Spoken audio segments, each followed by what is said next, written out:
So welcome everybody. I'm Julie. I'm with the Center for Life Beyond Reedie.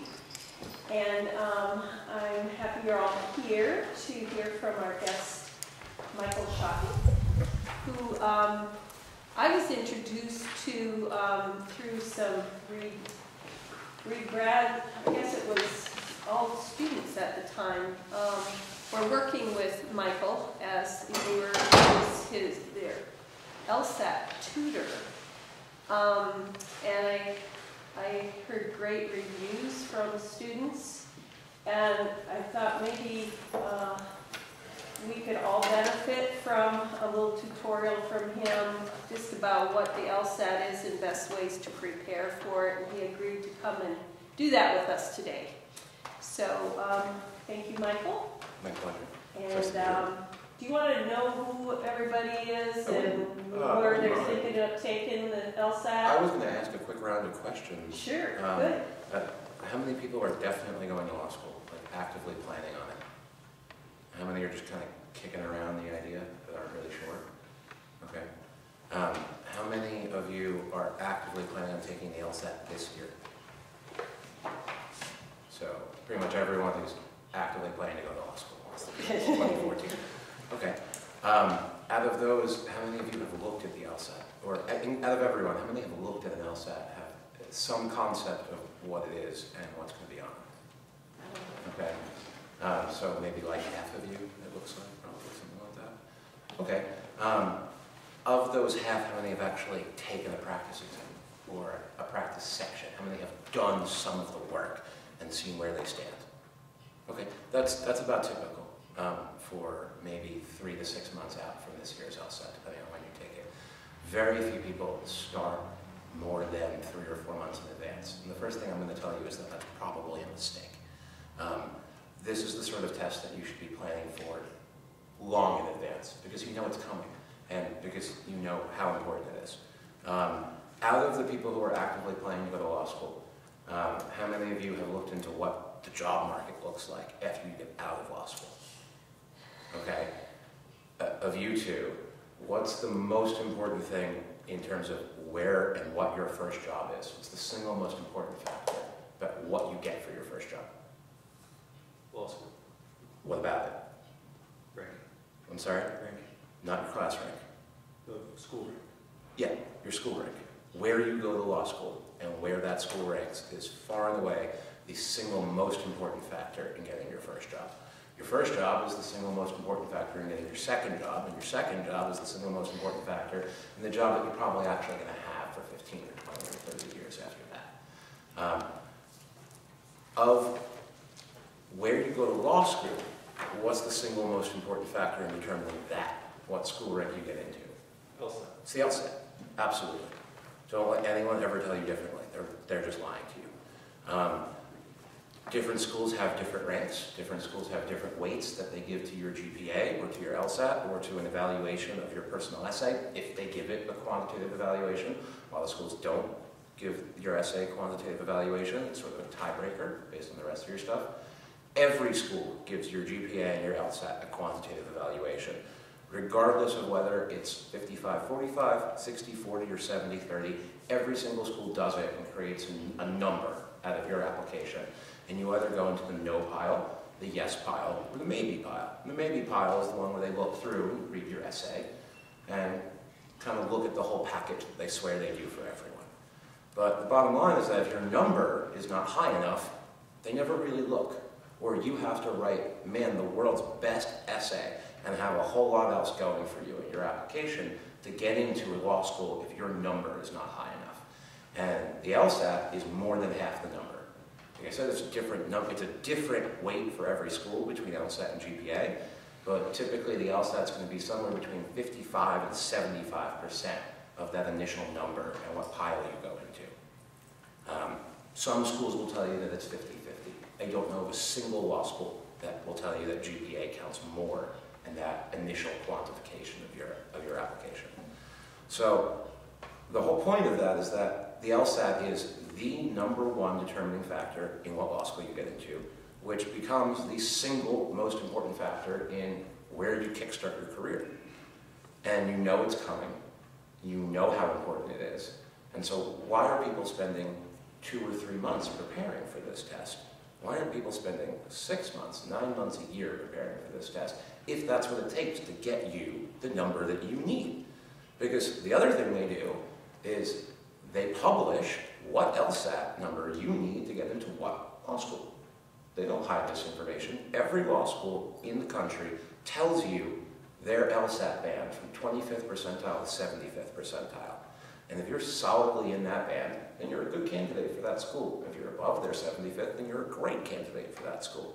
You know what you need to get into the law school that you want to go to. And you should never be taking this test until you're getting that. Because that's the other gift that they give you, is there are 75 real practice exams. Real LSATs from between 1992 and 2013 that are put out that they let you take and grade yourself on. You know, or you should know, exactly what you're going to get on this test before you take it. Because you should be taking dozens of practice tests beforehand. And when your last 10 or your last 15 practice tests are all at the score that you need or above to get into the law school that you want to go to, that's when you're ready. And that's when you take the test. And you should never be taking it before that. I mean, that's the first thing anyone should get, really solid in their minds before they start down this path, is this isn't the SAT. This isn't, I have to take this junior year of high school, because what else am I doing after high school? I go to college, that's what you do. This isn't that. You guys are going to have a degree from a really good school. You're going to have some experience doing things. You're going to have other options other than going to law school a month and a half after you write your last final and turn in your last paper for Reedie. A lot of people like taking time off, and I'm not telling you you have to. I'm just telling you that if you don't take the LSAT this June, or this October or this December, and I'm assuming most of you are probably graduating in the next year or two, if you graduate in June 2015 and you don't wind up in law school in August 2015 because you waited to take the LSAT to get into a better school in August of 2016, A, it's not the end of the world. B, it was probably a really good decision, because going to the better law school is going to do a lot for you. Okay, it's going to do a lot for you in terms of your first job. It's going to do a lot for you just in terms of how you feel about your own accomplishments. Assuming everyone that is actively planning to go to law school has an idea of what schools they want to go to, because everybody does when they decide to go to law school. Okay, and like I said, they publish this. On top of that, with the schools publishing, LSAT publishes data. So you know, before you go in, even the schools are going to hide it from you, you have a sense of where you're going to rank versus everyone else when you get your scaled score back, and you know what schools want what, even if they fluctuate from year to year, because LSAT bands are dropping in the last 3 to 4 years because applications are going down. So even if a school comes out and tells you our numbers are going to change, you still have a real good sense of where they rank and what kind of scores a school in that rank wants. Because it's as simple as this. LSAT goes from 120 to 180. Your top 1% or 173 median, and depending on the year and the test, can be between 172 and 174, and very rarely falls outside that range. Your 90th percentile is about a 165 and hovers between 164 and 166. This is out of 101 questions. This is about 94. This is about 89. Your quarter line mark is between 157 and 160, with a median of 158.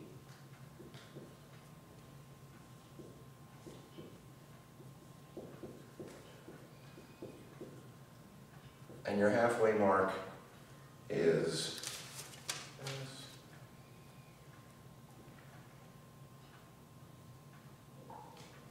about a 154.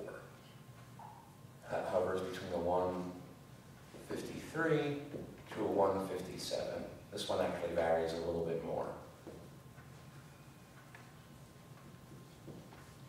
And that is, depending on the year, 65 to 70 questions correct.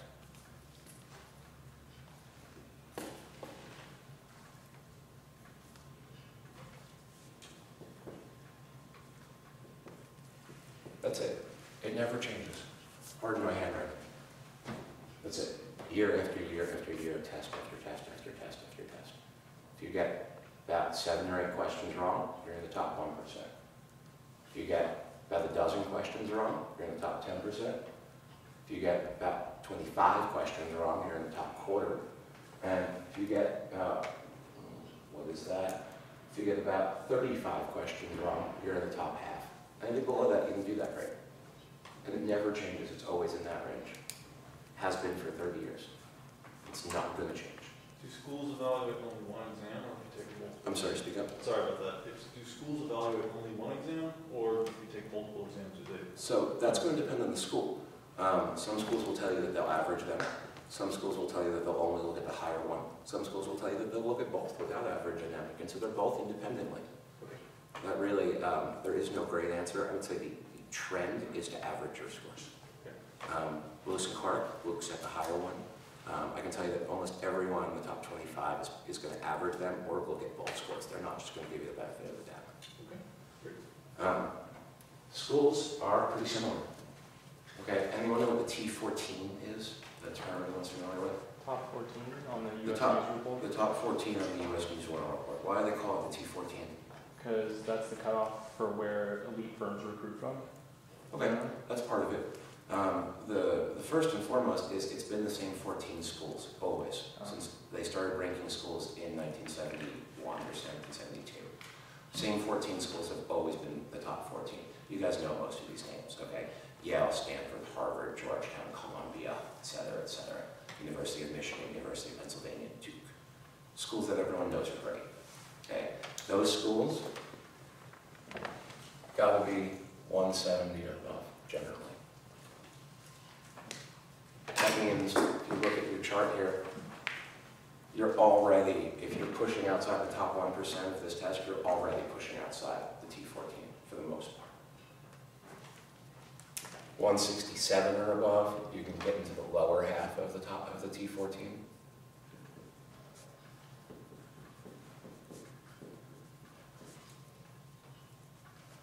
.164 or above, you're looking at the top 25. There's a lot of overlap year to year within top 25, but there's a little more variance. 156-ish, let's say 155 or above, you're looking at Tier 1, which is the top 100. And below that is, you do that great. And you're going to a law school that no one that graduates from Reed wants to go to. To be perfectly honest about it. But the beauty of this is that you can get any of these scores you want, and any of those scores that you need to get to the law school. It's the thing you're going to keep hearing me preaching over and over and over again today, is that you have practice tests. You know what the school you want to go to needs. And all you got to do is build your skills and take your practice tests until you're getting that score consistently. And that's that. And then you're almost certainly getting in, because you guys come from a good college. You come from a college that stresses writing, so you all know how to write. You're all going to write good personal essays. That's not going to separate you from the pack. Nor does your GPA, because everyone's got a GPA above 3. That's applying to good law schools. That's just the way it is. This is going to separate you. And this is going to create most of your numerical value. So the way you approach this test is you assess your needs. Where do you want to go to law school? Okay, not everyone needs to go to Yale. It's as simple as that. The only people who need to go to Yale are people who are dead set on being a podium professor on tenure track in a law school, in a good law school somewhere. That's it. Okay? And there aren't that many of those people. No one else needs to go to Yale. No one needs to go to the T14 unless you're absolutely dead set on having what they call a nationally portable degree. You said that the elite firms tend to recruit at the T14. It's true, they do. The other thing is that the T14 is what they call the nationally portable degrees, meaning you can go anywhere with them. Okay? If you graduate from Georgetown or Yale or Columbia, you can come back to the West Coast. You can go to California or Oregon or Washington. You can go to Missouri if that's where you're from.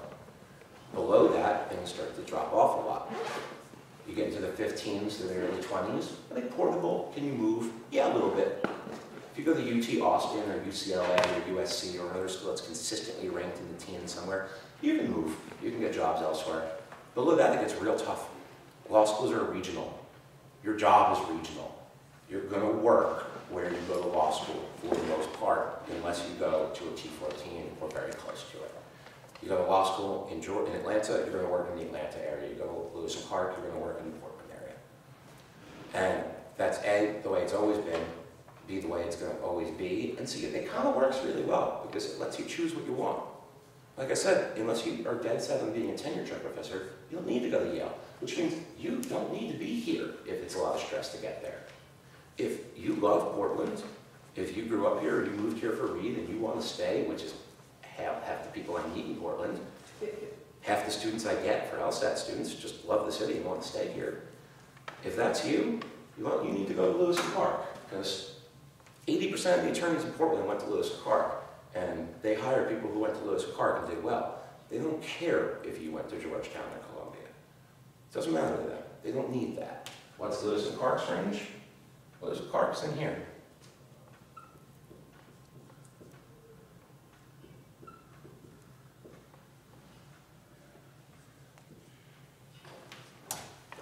Maybe not 80%, maybe 60% of the attorneys in Portland went to Lewis and Clark. You know where the other 40% went? Willamette. No, that's it. Willamette. Where? Willamette in Salem. Willamette. Okay. Willamette's here.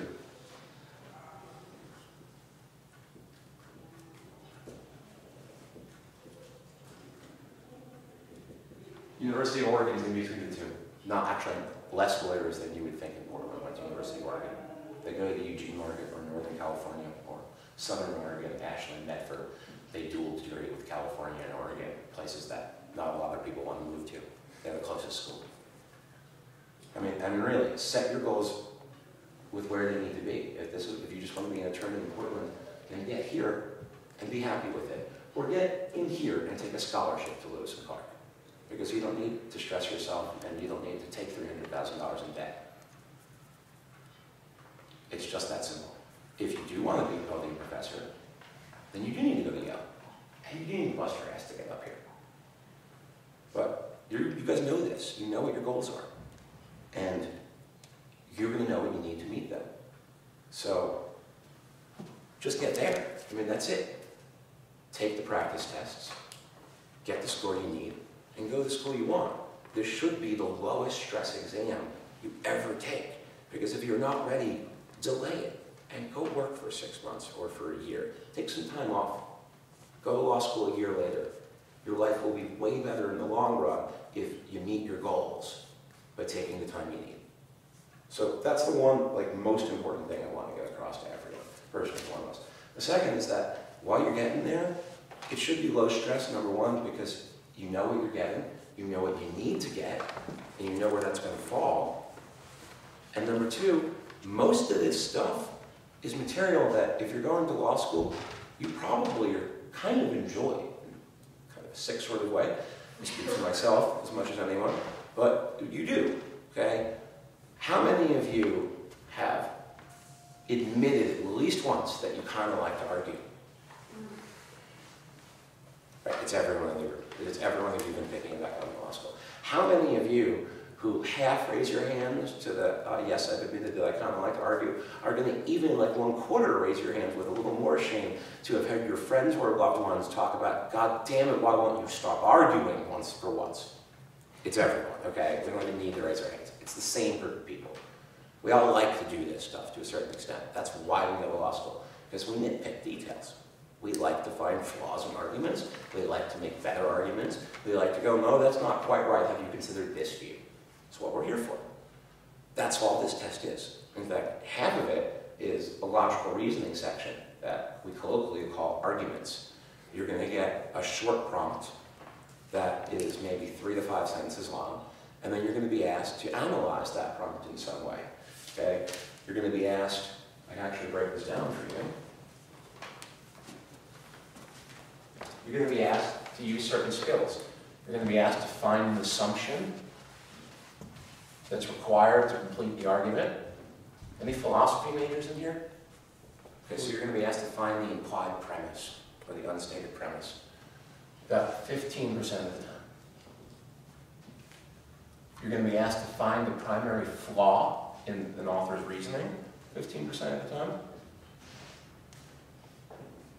You're going to be asked to strengthen an argument 8% of the time and weaken an argument 8% of the time. You're being asked to find or apply the primary principle underlying the argument. So if you abstract away from the details to sort of a rule that you could apply to other situations generically, you're going to be asked to find or apply that about 8% of the time. You're going to be asked to make an inference or tell them what follows logically from the argument about 13% of the time. And then we get these two kind of catch-alls. One is analyze the argument, which could mean identify premise properly, identify conclusion properly, tell them what part of the argument, whether it be premise or conclusion or intermediate conclusion, or several other things. It could be, I see squinting in a few faces. Philosophy books, intro to philosophy books, intro to critical thinking books will help a lot with this stuff. Philosophy majors consistently are among the top 1 or 2 majors for LSAT scores. The other is usually math, because math people get logical thinking. Analyze the argument is about 15%. And applying what they call application of the argument, which might be taking a new set of facts and saying the two authors are most likely to agree or disagree about which one of these situations. Find the primary point of disagreement. This argument would, which of the following situations would be most analogous, which of the following arguments would be most analogous, which of the following flaws would be most analogous to the pattern of reasoning that you see in this argument, would be things like this. So that's about 18% of the argument as well. You're going to get 2 of these. It's half the test. I have 2 sections at 25 to 27 questions per. Half the test. That's it. I'm going to show you guys a couple of them later. They're fairly straightforward for the most part. There's a few hard ones mixed in, but people that have experience doing this, even in their daily life with their friends, get this for the most part. It's not physics. It's not, astrophysics or making nuclear bombs. It's really, most of it's really straightforward. You're going to get 1 section of reading comprehension.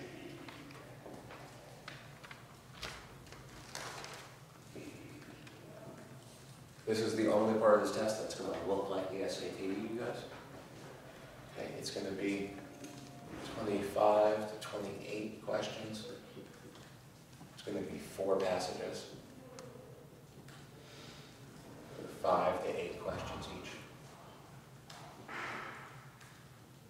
They do not break down the percentages of reading comp questions quite as nicely as they do for arguments, but they do come from 3 basic areas. For anyone who's interested in the more expansive list, the LSAT website, their overview of reading comprehension, gives you a list of, it's 10 or 12 full types of questions that they consider the test to have.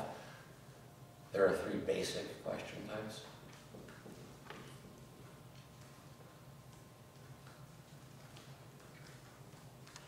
First is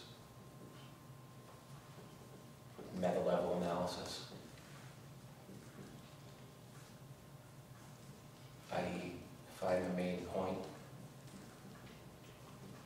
answer something about the organization or structure of the passage.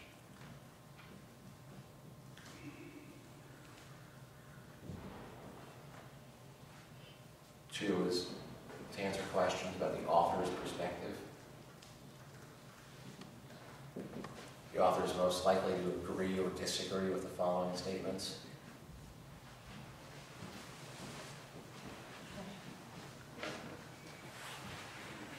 Or the author's point in using a phrase.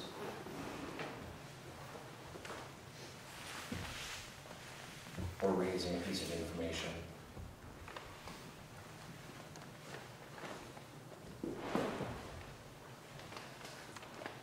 And then find, identify, and apply specific pieces of information.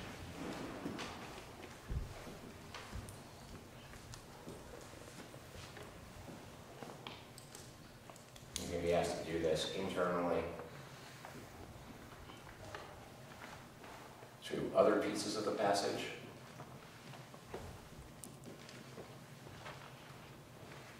And you're going to be asked to do it externally to hypothetical scenarios. Your law school professors will lovingly call hypos when you get there. And then the last section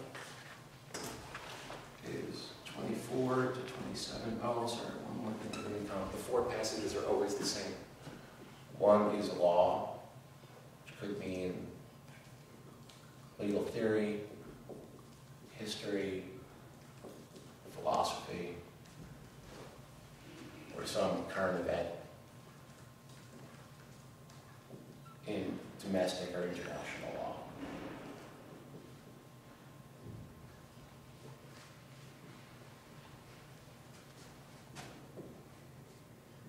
Social sciences, meaning sociology, anthropology, history, things like that. Natural sciences, no one knows why, but it will give you a passage on biology, physics, chemistry, medicine, something like that. Like I said, nobody has the slightest idea why they do that, or why it's relevant in any way to your work in law school or as a lawyer. Actually, most of us go to law school to avoid hard science. And humanities. Art, music, film, and literature. Art history, art criticism. They really like art. And your last one, 24 to 27 questions, what the LSAT calls analytical reasoning.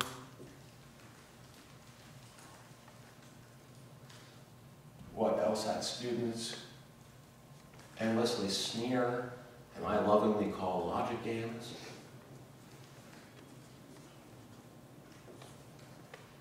Four of these as well, 4 to 7 questions per game. 3 basic types of game. Linear games, put things in order.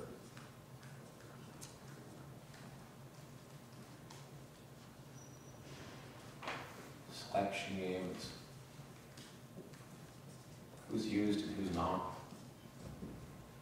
Grouping games, putting things in teams or in groups of some kind.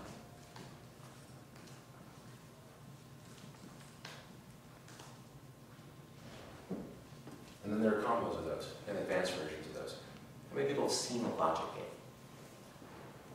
An LSAT logic game? A game in general? Matrix logic or? Yeah, like through my philosophy classes. Okay, this is a little bit different. Those look like truth tables probably, right? Yeah, this is going to be a little bit different than that. LSAT logic games? Both LSAT logic and first order proofs. I'm sorry? Both LSAT logic and that stuff. Okay. Okay, no one else? You've seen one LSAT logic game. match any of those? Probably linear? There was a group of facts and you had to like say what was true. Right, so they're going to give you some conditions. The doctor is seeing some patients. Sees one patient a day, Monday through Friday. And they give you they'll tell you there are 5 patients, A, B, C, D, and E. And they give you a set of conditions. A must be seen before B. C must be seen on the day immediately after E. E cannot be second. Things like that. They're going to give you a set of rules and a set of conditions, basically. Either flat out rules, this must be this, or this cannot be this, or prepositional or conditional logic. If this, then that. If this other thing, then this other thing. And then they're going to give you a set of questions, make you play with the rules and the conditions, and make you find what works and what doesn't. So this is not a real game, so I can't give you a question, but they would give you something like, if E is third,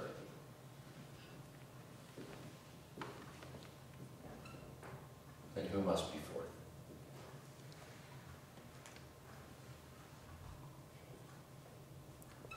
If we have time, show you guys a little bit of this. That's your test. So 100 or 101 questions. Yeah. I might be seeing this wrong. You said there are 4 games. Does that mean one of those 3, there are 2? Or So this would be one game, and there oh, would, okay. there would be 4 to 7 questions based off of this prompt and these conditions and rules. And then you get a new setup with a new scenario and a new set of conditions and rules to analyze and apply. And you get another 4 to 7 questions. There are basically 2 types of questions for logic games. Specific or local questions, where they give you a prompt.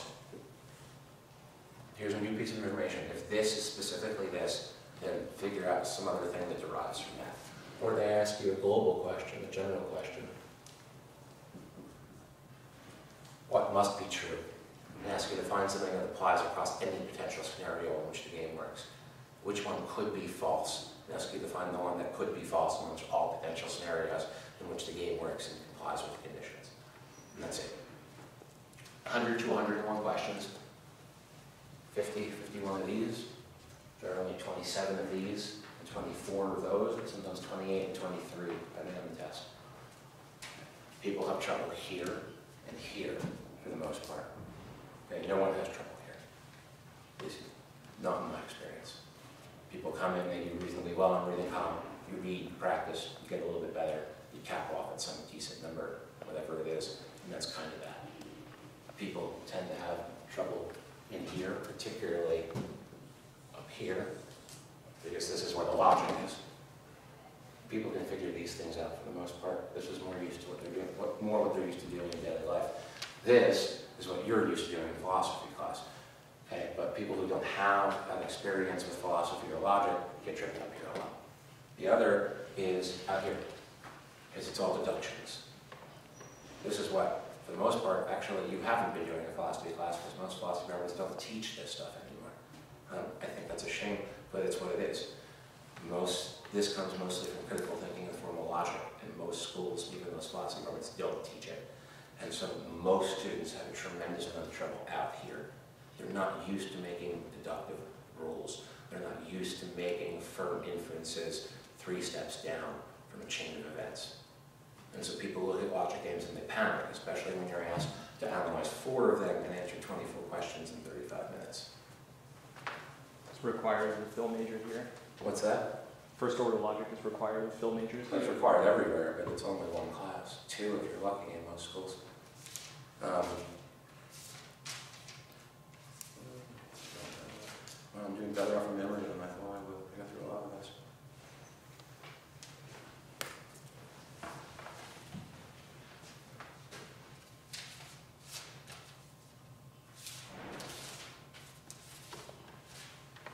Okay, I want the people who said that they were going to go to law school this year. There were a few of you, like 5 or 6 maybe. Like you're actively planning on it, or taking the LSAT this year rather. Anyone who started doing any kind of active prep?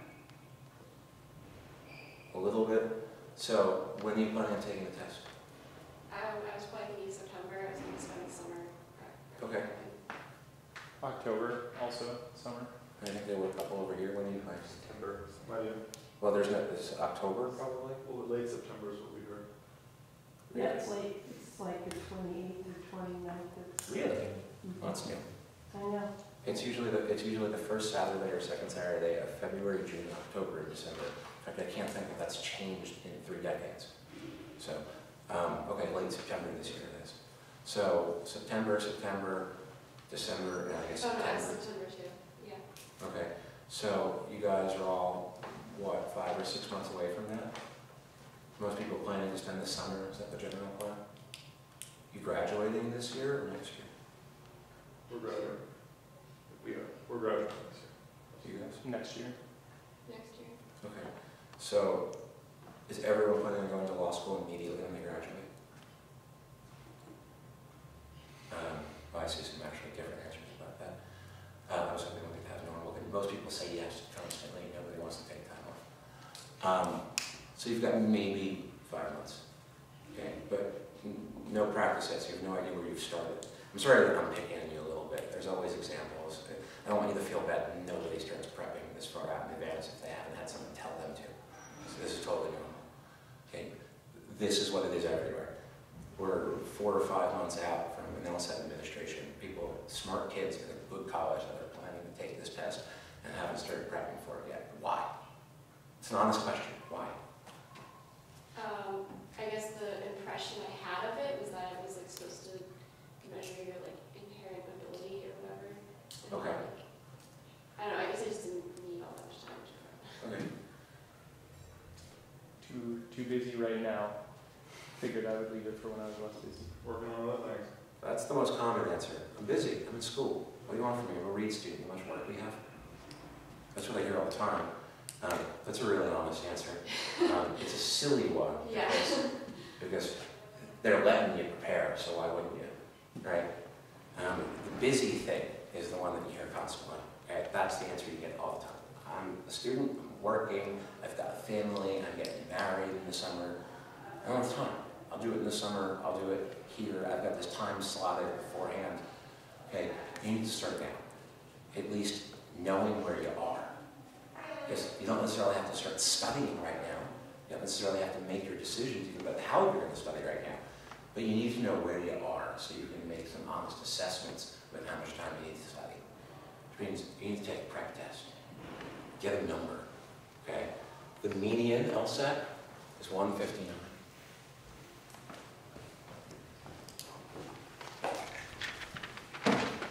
The median prep test is much lower than this. Because this is the median after everyone's studied, when they take the real test. The median for prep tests, there's no real data. I would guess it's more like this, at least, if not down here. Because most people go up 10 to 15 points when they study. People that put in more work would go a lot more than that sometimes, 20, 30 points. So I'd say the first time you take a prep test, most people are in here somewhere. At the very least, they're in here somewhere. So normal, typical range. But it's not going to get anyone in this room into the school they want to go to, so you're going to have to do some preparation. So why not have a sense of how much, as far in advance as you can, so that you know when to start. Because a lot of people aren't in here. I've had hundreds of students. I've had a lot of people coming down here, and a lot of people coming up here. You all are Reed students, right? It's a good school. Most people getting here are fairly bright. Most of you are probably sitting here thinking you're probably going to be on this side of the range. I've had Reed kids. Some of them have come in up here, some of them have come in here, some of them have come in here. Okay? Being bright and getting into a good school doesn't mean you're good at this necessarily. It may. But the easiest thing to do is find out. Go online, go to lsac.org. There's a free PEP test from June of 2007. There have been no major changes on the LSAT since then. It has the comparative reading sections. It has all the new things you need to have so that it is an accurate assessment of what you're doing now. Figure out where you are and figure out how much studying you need to do. From there, you can assess your options. What are your options? Well, there's 3 usually.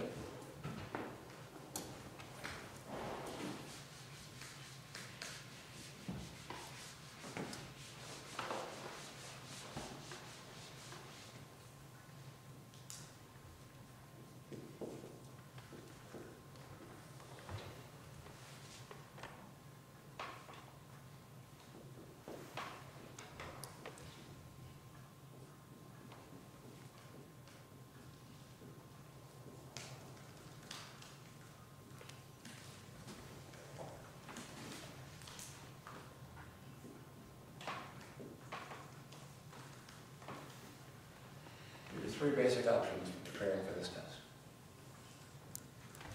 Do it yourself. Pay someone to go to a classroom or watch their sessions online. Kaplan, Christian Review, Test Masters, Power Score, there's a bunch of them. Private tutors. Right? They all have their advantages and their disadvantages.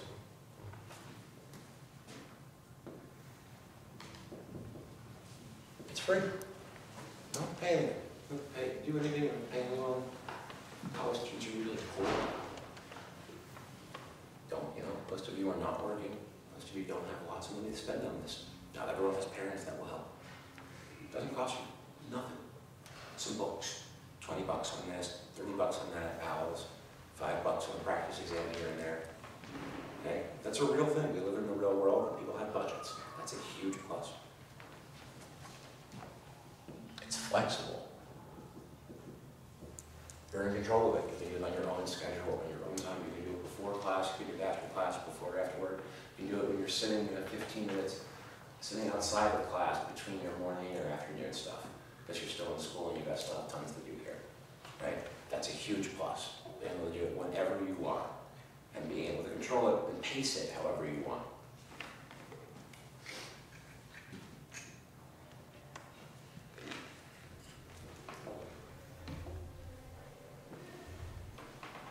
Flexible in your budget. You can spend hundreds of dollars on books. You can spend $50 on books.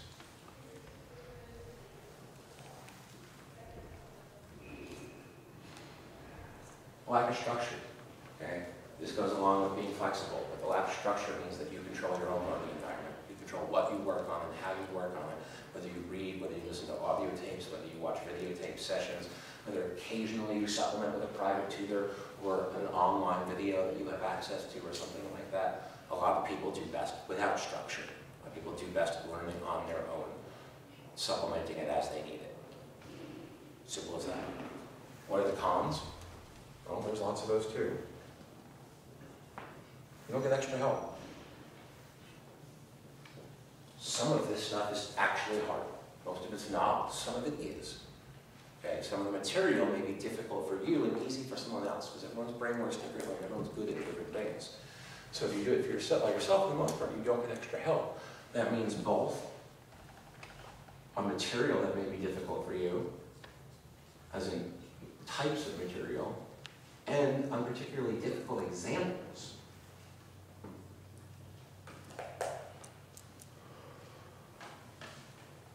Questions are not all made the same. The LSAT specifically is designed to have gradient of questions from easy to hard. So the last 10 questions, the last 5 to 10 questions in any logical reasoning section can be very difficult. They're meant to be that way. Okay? And they are meant for you to not be able to figure out on your own the first time you look at them, unless you're naturally very gifted at this. And most people need some explanation. A lot of times you can get that from a book, a lot of times you can't. That depends as much on you as it does on the book. Okay? People learn differently and they pick up things differently.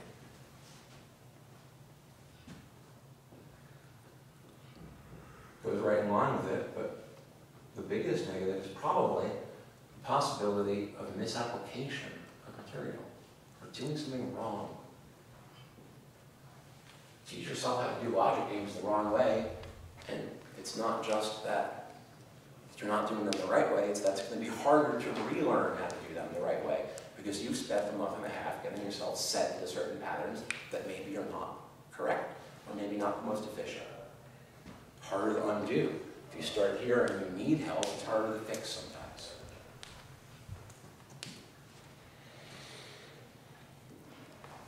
Can hinder correction. This can go within the self-help too. If you start with the Princeton Review book, and you hate their logic games method, but you decide that you're going to try to stick it out for a month, and then you find another method in the Power Score book that you like more, well, you've got some work to undo and reteach yourself, and it's going to take longer than that you started with the Power Score method. Michael, are there any particular books that you think are better than others? I'm going to get to that. Okay. Here,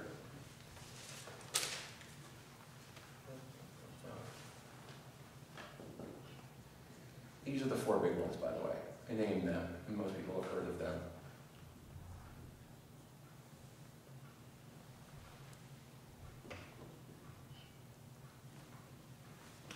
At the very least, I know these two operate in Portland. I believe they do, and I believe they're starting. So I guess I just circled all 4. Could you read them off for the video? Just Kaplan, Princeton Review, Test Masters, and Power Score. I know Power Score and Kaplan have classes in Portland. I believe Test Masters does, and I've heard that Princeton Review is going to be forming one. So you should have all those options. Okay, what are the pros of this? Well, you get access to an expert.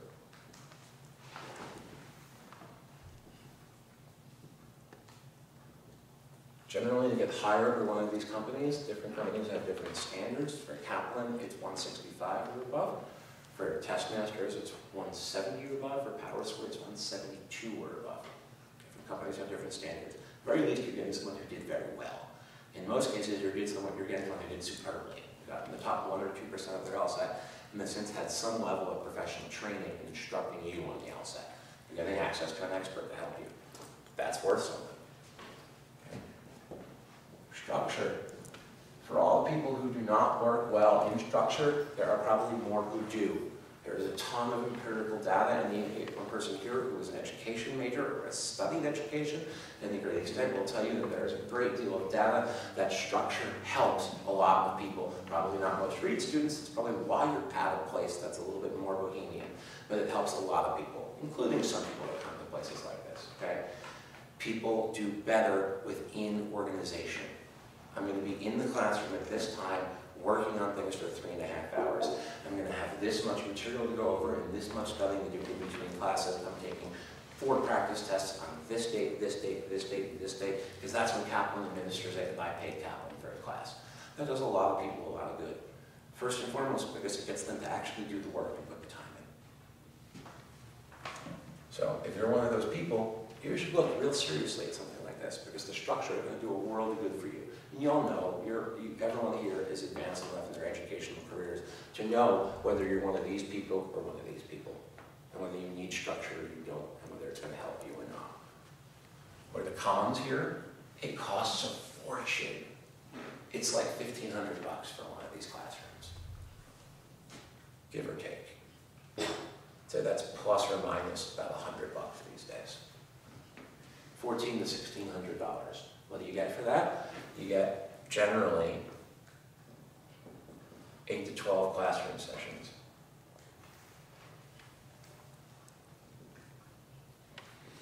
Two and a half to 4 hours each. And you get generally 2 to 4 proctored simulated exams. Again, are you one of these people or are you not one of these people? Can you sit in your office or in a library or a coffee shop somewhere and take a practice exam on your own terms and concentrate and assess yourself? Or do you need a controlled environment with a proctor? Do you have test anxiety? Do you need that experience of having 3 times, feeling like it's a thing, walking into a classroom, having them silence you, having to make sure you don't have extra materials, having a proctor read out the instructions, having to call out time on a stopwatch? Do you need that experience? Or can you hang out and do an exam on your own and have it be just as valuable? If you need that kind of structure, and you do suffer from test anxiety sometimes, or you think it would be valuable to you to at least get rid of some levels of stress by having that real simulated stress environment, then again, there's a lot of value here for you. You're going to pay for it, but there's a lot of potential value here. The other thing, they know this is a lot of money, okay? They know this is a lot of money for this much classroom time. They get it. They're not stupid. They've run a really successful business for a really long time, and it keeps working. Why? Because they make you feel like you get your money's worth. And they do that primarily by supplementing this with material.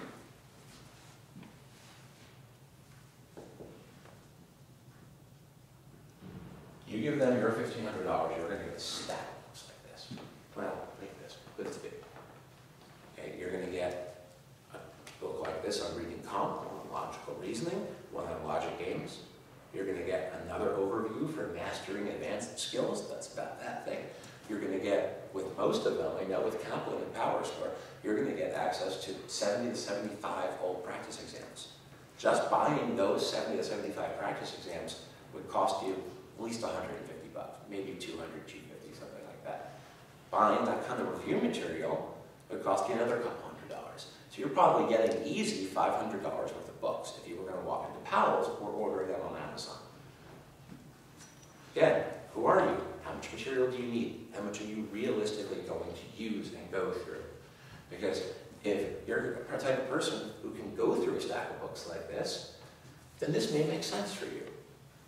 This may not be an unreasonable amount of money if you're getting $400, $500, $600 worth of books that you're going to use. If you're actually going to go through 75 practice tests.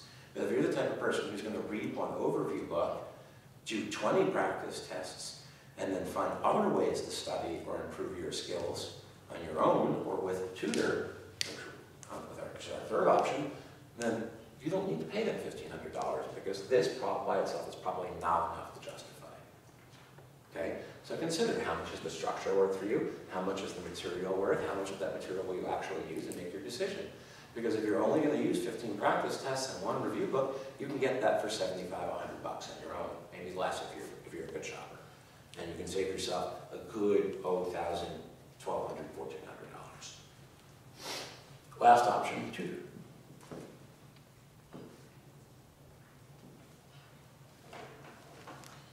Okay, pros are, you got individual attention from the expert.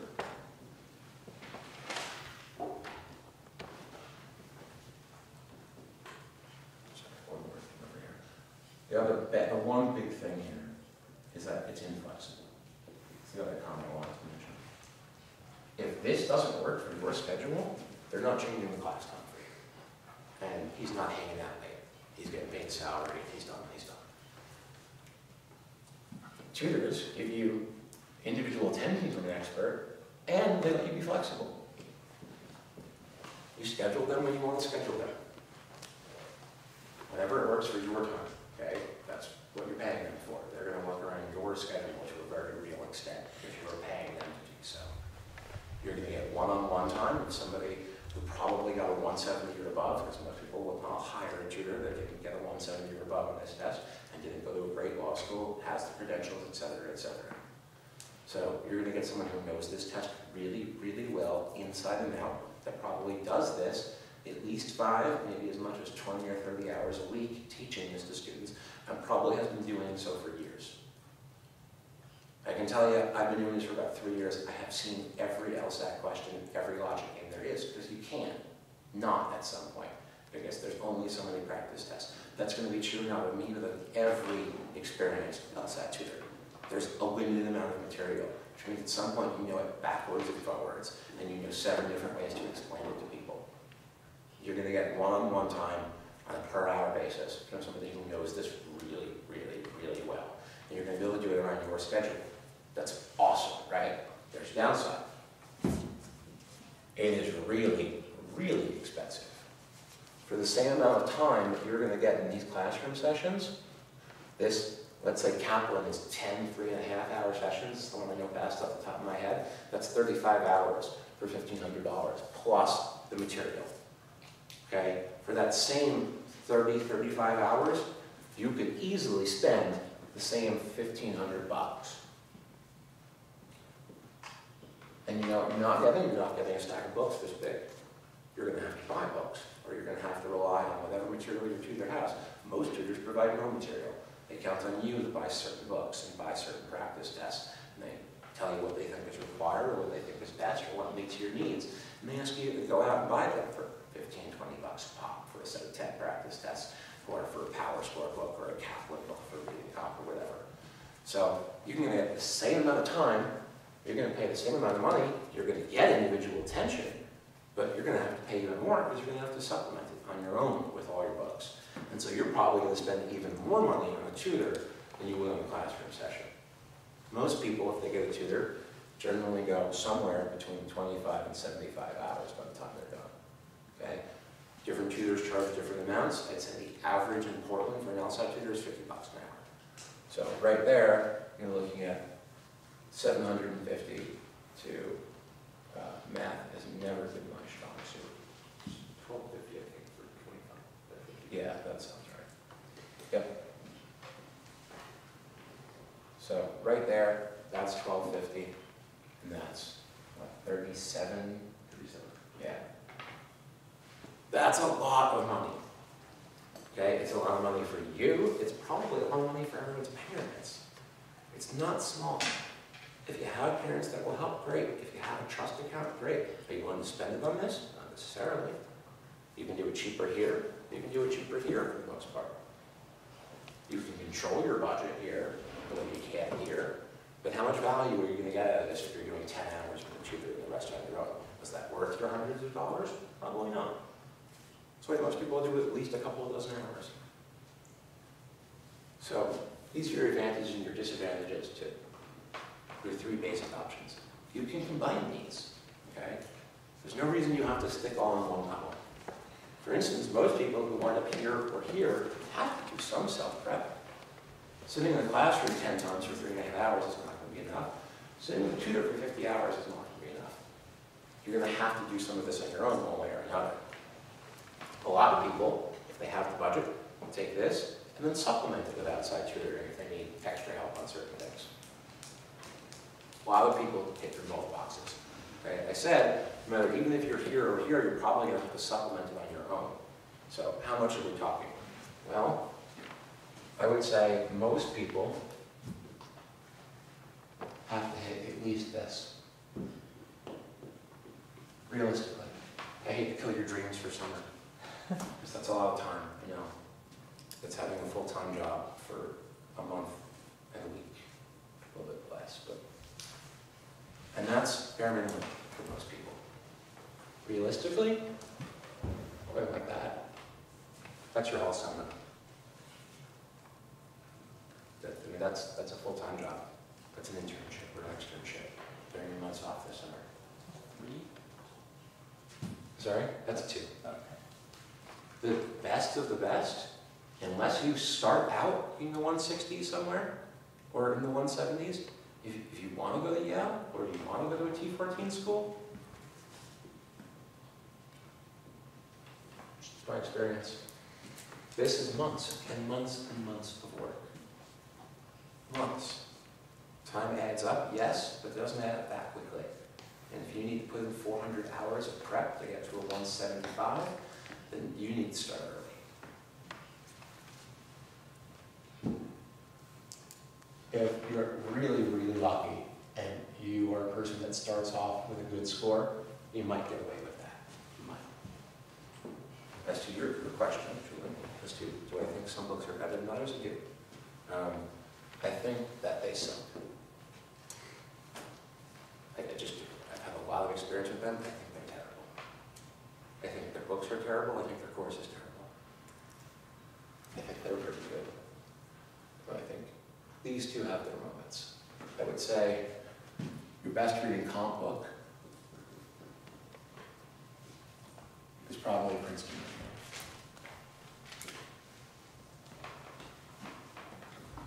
I would say they also have your best general book. It's called Cracking the LSAT.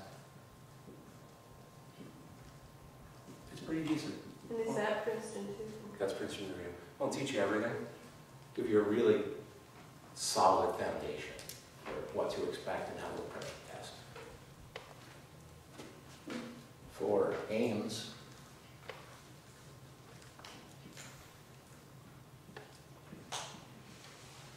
I think Power Score, Logic, Ames, Bible.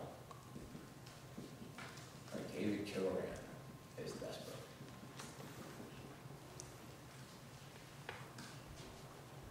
And I would give them the non-philological reasoning as well. The Green Book and the Blue Book, as I regularly call them.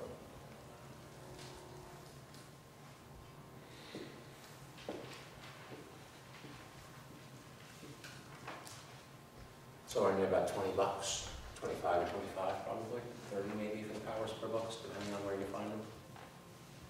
You usually get one or the other. At Powell's for $30 and you charge twice as much for the other. I don't know why. Amazon has them both for $29. This is usually $20, 25 in Powell's. And Princeton Review Reading and Comprehension book is hard to find, but search through Amazon for it. If you can't find it, give the Capital One a shot. It's the one decent thing they have in terms of their publications. I think test masters does a lot of good work on a lot of standardized tests, but their LSAT stuff is lacking and it's really expensive. Some of it's good, but it's really expensive. It's just not worth it compared to the rest of them. Kaplan stuff is terrible. The problem with all of these books in general is that they're written for everyone. They're written for general audiences. They have the least common denominator. So in logical reasoning, for instance, a great way to solve assumption questions which when you include some of the ones that are related are far and away the most common type of question on the LSAT, is what they call the negation test, which is when you negate the correct answer, it destroys the author's argument. Because if an assumption is required for an argument to work, if the opposite is true, then the argument falls apart. It's a really great way, it's a great trick, it works really well, okay? You have to know how to negate things properly to use it. Kaplan teaches you, most of them teach you to negate things by just putting the phrase, "it is not the case that," in front of whatever sentence there is or answer choice there is. Well, that doesn't work that well when the answer choice is a multi-claused, just mess that's designed to be confusing. Is this right? I don't know what we're looking at in terms of time. 5:30.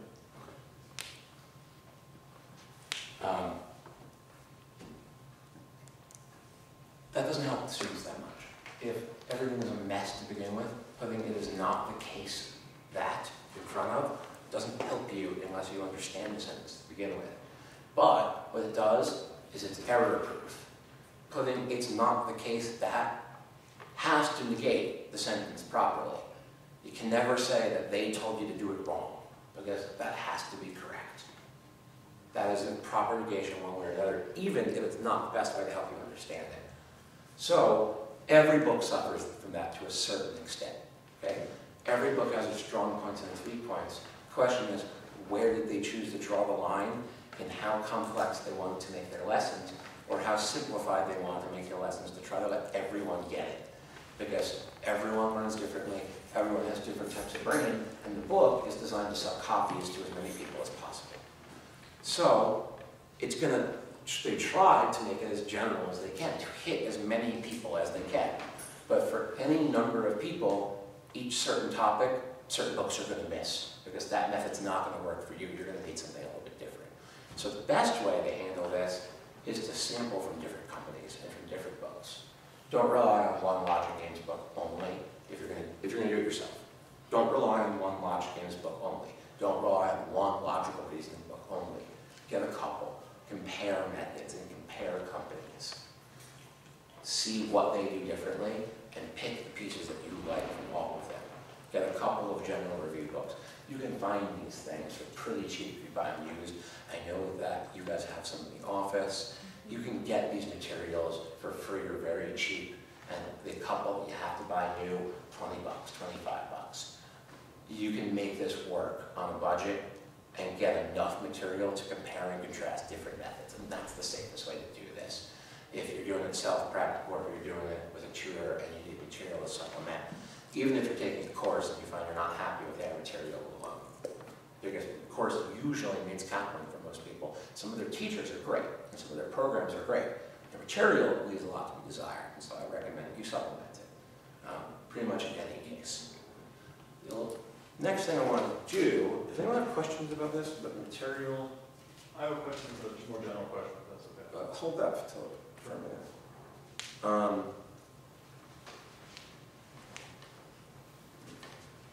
The one thing I want to stress here, this is linear to a very real extent.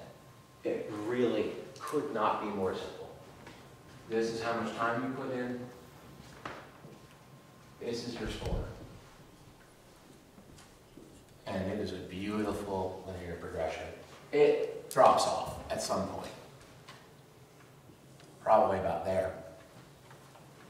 Because you hit two limits. Number one, you hit diminishing returns on the time you put in, and this is not a scientific term anyway. Number two, you hit the limit of how many final questions you can get right and how much improvement there is to hit. But that curve really comes way up here in the 170 plus 200 to 250 hours put in. Before that, it really is a very beautiful linear progression. I've charted this over lots of data points. And there's lots of data out there about this on standardized tests in general and the LSAT specifically. The more time you put in, the better you get at this. It's a skills-based test.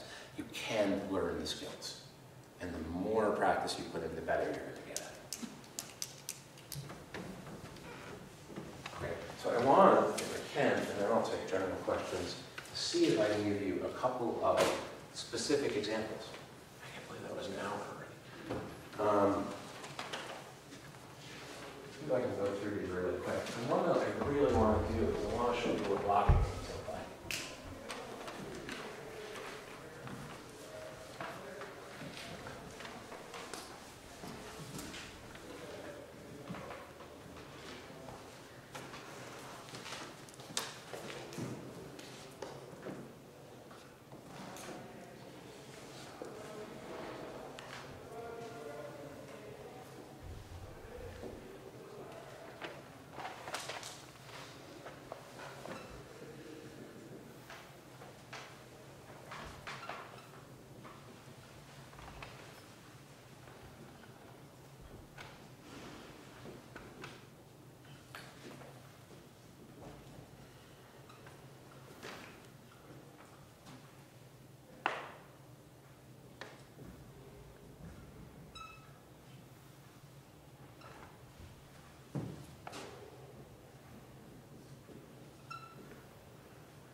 This is an actual setup for the natural LSAT game, maybe 5 years ago. Maybe 4 to 7 questions based on this.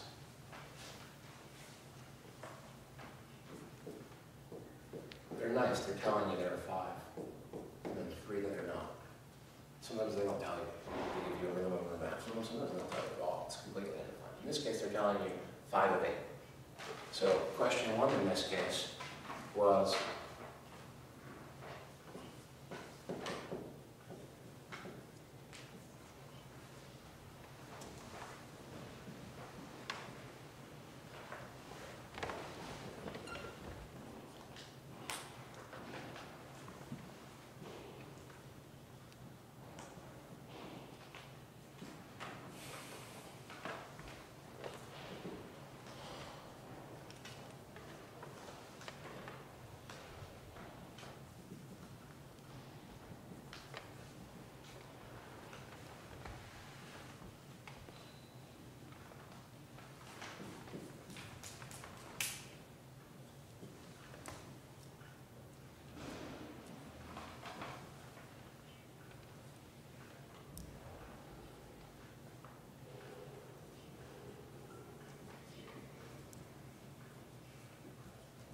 anyone? I don't know if everyone can see that from that angle. It says if both M and R are reduced, which one of the following is a pair, neither of which could also be reduced?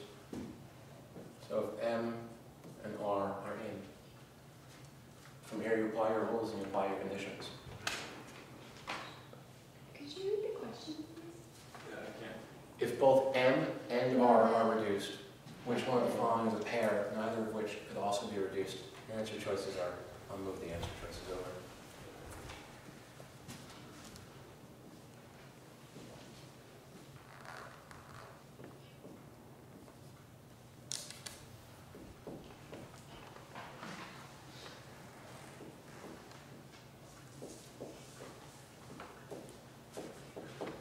So if M and R are in, what happens?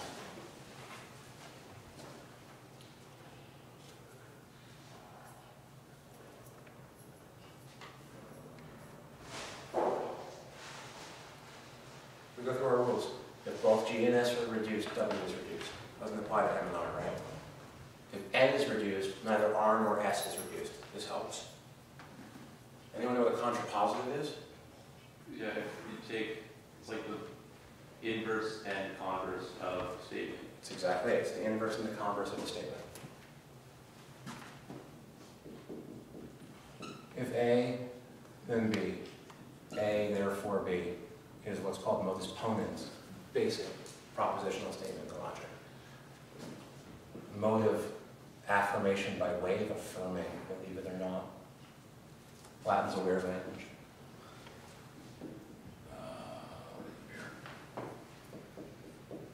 The inverse and a converse of a statement is contrapositive.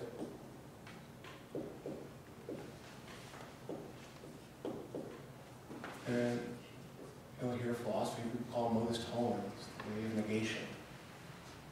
If A, then B. A, therefore B. If not B, then not A. Because if A guarantees B, then not having B means you could never have had A in the first place. It's the inverse and the converse of the statement. Really important on things like this. Comes up constantly. So, the inverse and the converse of this statement is that if R or, because N becomes or, if R or S, then not N. Because the original statement is if N, then not R, and not S. So the inverse is not R, and not S, and N. And the converse is R or S, then not N. Switching the gate is what I tell students, which is inverse and converse. So in this case, if you have R, you can't have N. See? If P is included, L is not helpful. Of L, M, and R, exactly 2 are reduced. So we have M and R, exactly 2 of the 3. If these are the 2, then L's out, and we get C.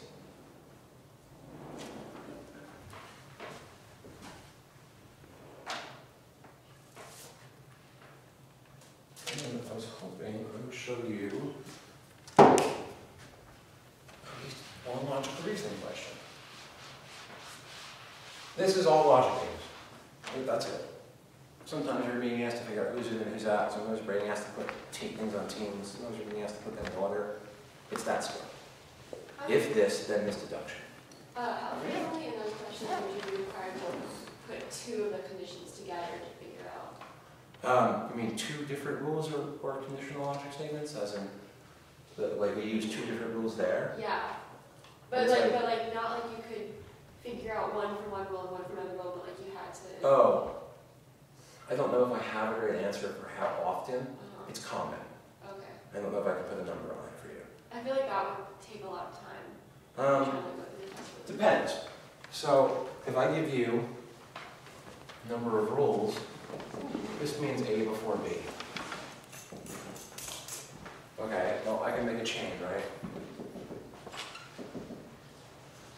If I see this up front when I'm setting up my rules, I make it then, before I ever start the questions. So every time I have to apply it, I already have it. In general, at least the way I do logic games and the way I preach for students to do logic games is if you have rules that can be combined, combine them up front before you ever start questions, because in general it will be useful. I tell students to play dominoes. Everything's a domino. B matches B, so you can put them together. What was your general question? Just want to make sure I'm out of time. I wanted to know when was the latest one could take the LSAT and also apply for law school in the same year? Depends. If you take, let's say you want to go to law school in 2015, if you take the February 2015 LSAT, you will get some law schools which are still accepting applications, and you will miss some. Generally, the higher ranked ones end a little bit earlier, but that's not, there's no real rule of thumb here. Look at the individual law school, do your research, and figure out when their application deadline is. You generally get your LSAT score about 3 weeks after you take the exam, and it can be forwarded to a law school the very instant it comes out. They can get it as soon as you do if you instruct LSAT to forward it to them electronically. So that should, there's usually no delay, and usually you're okay there. Some law schools will tell you as late as June of that year for admission in August, 2 months later.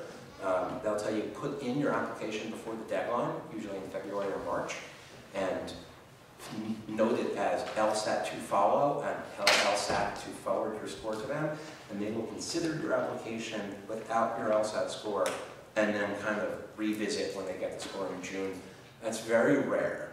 I know Willamette is doing it this year because applications are down because of the economy. I've never heard of that happening before, but I know some schools are doing it this year. Generally speaking, Generally speaking, if you want to be safe, yeah. October of the year before. Yeah. Well, December of the year before will meet all application deadlines. October of the year before will meet all priority application deadlines for early consideration. That make sense? Yep. Okay. Did I see a hand over here? Yeah, so once you take the LSAT, is your score fair game to be looked at, or can you withhold certain scores and submit others? I don't exactly understand how that process. Fair game to be looked at by whom?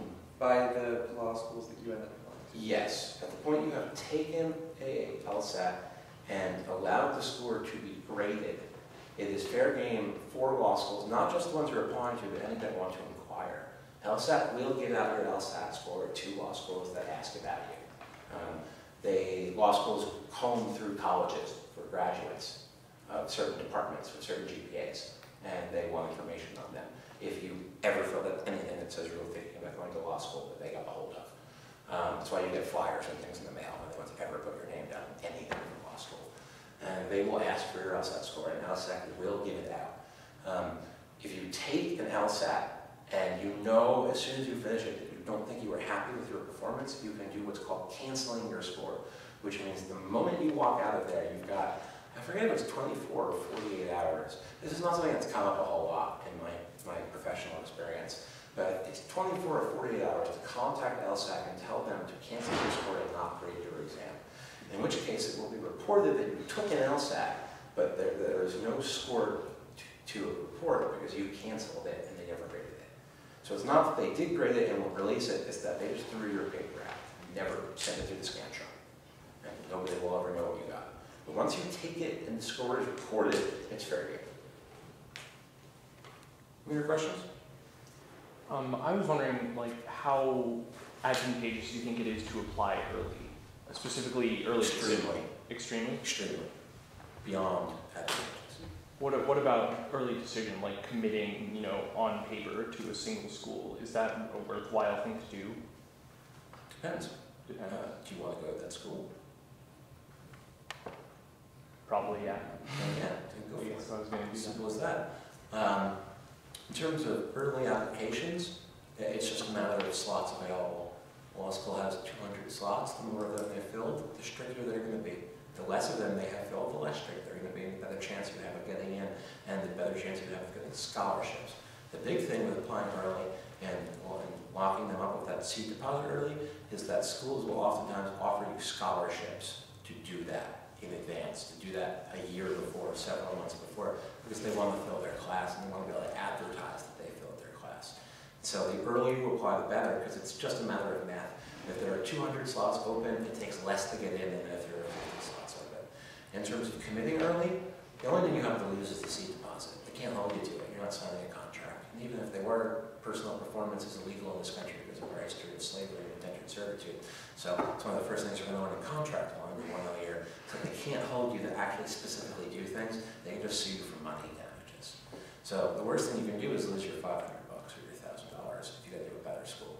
But if you want to go to that school and it meets your target, then yeah, go for it. So optimally, when would you say applying is like most advantageous? Day one. Day one? Oh yeah, if you can. If you can take the LSAT far enough in advance and get your application in the very first day that they will consider it, you have the highest chance of both admission and of scholarship. Right there. So the application is not complete until your LSAT is part of it? LSAT, GPA, personal statement, at least 2 letters of recommendation. Preferably 1 from a professor. Some schools require 1. Every school asks for 1 from a professor. I know there's a lot of variability, but is there any data that supports that any one of these options for studying is better than the other? Not that I know of. No? Okay. I would say that at least 10 to 20% of people belong in each of the 3 groups. So each of them, in other words, has at least 10 or 20 out of every 100 people that are best in that box. I really don't want to wager a guess if there's a majority or even a plurality in there, because I really don't know, and there's no data that I know of to support it one way or another.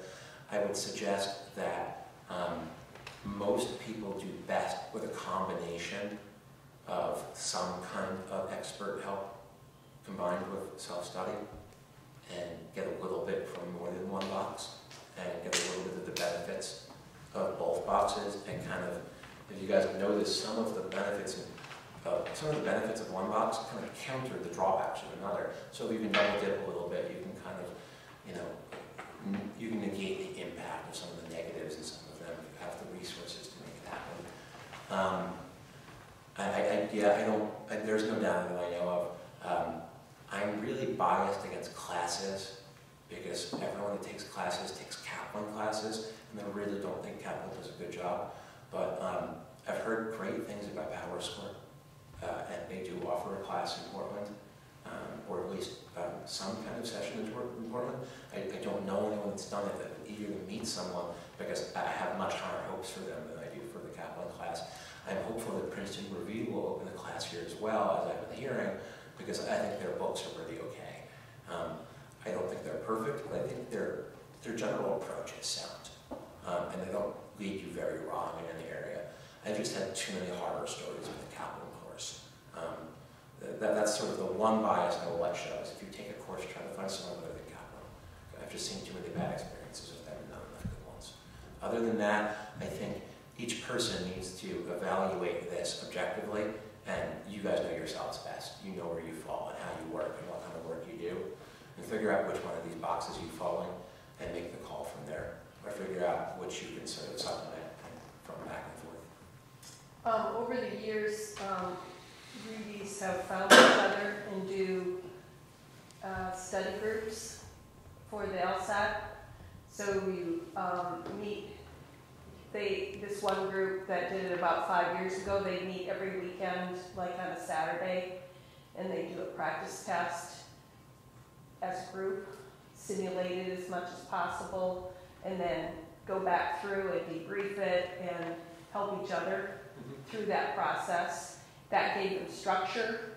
It also gave them input. Some people are better at different parts of the test than others. So if people are going to be around and that's something that you're inclined to be interested in, I think it's worth considering. I can tell you actually, the last time I had Reed students, I had two of them at once, and they were actually in a study group together for a while. One of them hated it and left after a couple of weeks and found no value. One of them loved it and stayed for months and got tons of value out of it. Actually started downgrading how much tutoring she was doing and how many materials she was buying, and was able to spend less money and put less time in on the expensive side because she was getting great input from the study group and improving that way. Because people are better and worse in different areas of the test. And a lot of times you'll find someone who's naturally gifted on one particular area, and without any extra help, they can sort of assist from there. Other questions? Yeah. Would you talk a little bit about kind of what you think the pros and cons are between different kind of styles of distributing the hours across time? Like for those of us who maybe aren't rushing to apply as soon as possible. Distributing the hours between. I mean, like whether or not you would kind of equally distribute them throughout the course of the year that you would recommend. So not material-wise, but time-wise. Mm-hmm. I would start earlier and generally have a nice steady schedule for as long as possible to reduce stress levels, and then I would ramp it up in about the 8 to 10 weeks before the test. If you are on a long-term schedule and you're not necessarily rushing to do this and you're going to do this over a while, I would say you can get away with pretty steady, low-key work until about 2 to 3 months before the test, and then you need to ramp it up a little bit, and then you need to slow it back down about 10 days before the test and not burn yourself out, and rev it back a little bit. Take a couple of days off before the test, reduce your hours for a week or two before so that you're not freaking out about it. Because I've seen that happen a lot. That make sense? Okay. Anyone else? I have more. You have that question, go for it. I have a pretty general question. I was also wondering if you knew kind of what the effect of canceling the test is in terms of. I'd be educated guess is probably very little. I don't really know, and I don't want to tell you something that may be wrong, because I'm not on a law school admissions board. My sense of this from several years of experience now is it doesn't have a dramatic impact one way or the other. Presuming that your second test is within the range that it needs to be for a particular school, having canceled the score beforehand is not going to make them knock you out of the yes pile if your number's right the second time. Maybe it's a tiebreaker if you and someone else are competing for the last spot. But I wouldn't put too much worry about it. This is kind of general, not just LSAT focused, but like in terms of taking time off before going to law school from like in between your undergrad and your graduate.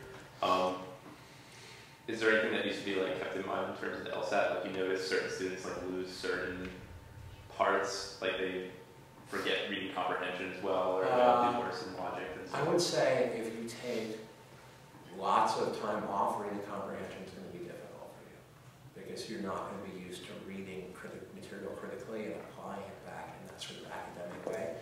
You're going to be used to reading more casually and more for fun and not caring about how much you retain or how well you can apply critical information. Most of the logic games and logical reasoning stuff is not taught in college anyway, for the most part. It's not stuff that, there's this class at PCC, I mentioned this to you when we were talking originally actually, there's a class at PCC called Analysis and Evaluation of Argument. It is in many ways the LSAT argument section in a class. It's great.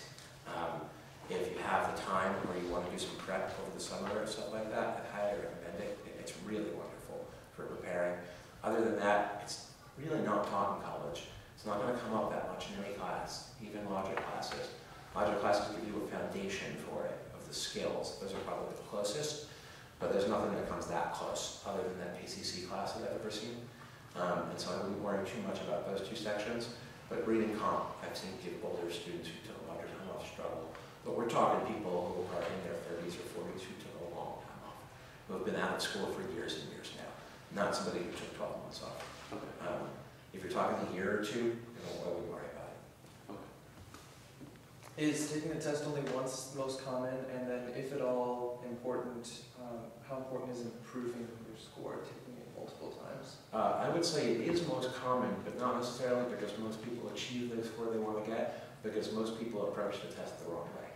Most people approach this the way that they approach the SAT, which is I'm taking it when I'm taking it, when I'm getting ready in my junior year, or beginning of my senior year.